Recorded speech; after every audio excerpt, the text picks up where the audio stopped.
ഇന്നത്തെ സാരികിസയിലെ അവസാനത്തെ കോട്ടയുടെ അൺസ്റ്റിച്ച്ഡ് മെറ്റീരിയലാണിത്. ഇത് ടോപ്പാണ്.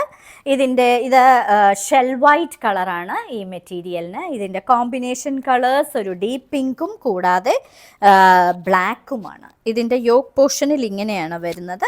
ഫുൾ വലിയ പോക്ക ഡോട്ടഡ് ഡിസൈൻസ് ആണ് വരുന്നത്. കൂടാതെ ഇങ്ങനെ ഒരു ടെമ്പിൾ ബോർഡറും കൊടുത്തിട്ടുണ്ട്. താഴോട്ട് ഇങ്ങനെയുള്ള വേർട്ടിക്കൽ സ്ട്രൈപ്സ് ആണ് കൊടുത്തിരിക്കുന്നത് ബ്ലാക്ക് കളറിൽ. ഇരുവശങ്ങളിലും ഇങ്ങനെയുള്ള ഹൊറിസോണ്ടൽ സ്ട്രൈപ്സും കൂടാതെ ഈ ടെമ്പിൾ ബോർഡറും പ്രൊവൈഡ് ചെയ്തിട്ടുണ്ട്.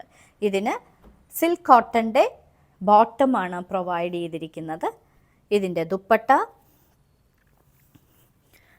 ഇതേ മെറ്റീരിയലിലെ തന്നെ ദുപ്പട്ടയാണ്. ഇതാണ് അതിൻ്റെ ദുപ്പട്ടയായിട്ട് പ്രൊവൈഡ് ചെയ്തിരിക്കുന്നത്. ഇങ്ങനെ പോക്ക ഡോട്ടഡ് ഡിസൈനും ടെമ്പിൾ ബോർഡറും സ്ട്രൈപ്ഡ് പാറ്റേണും ഒക്കെ കൊടുത്തിരിക്കുന്ന കോട്ടയുടെ തന്നെ ദുപ്പട്ട.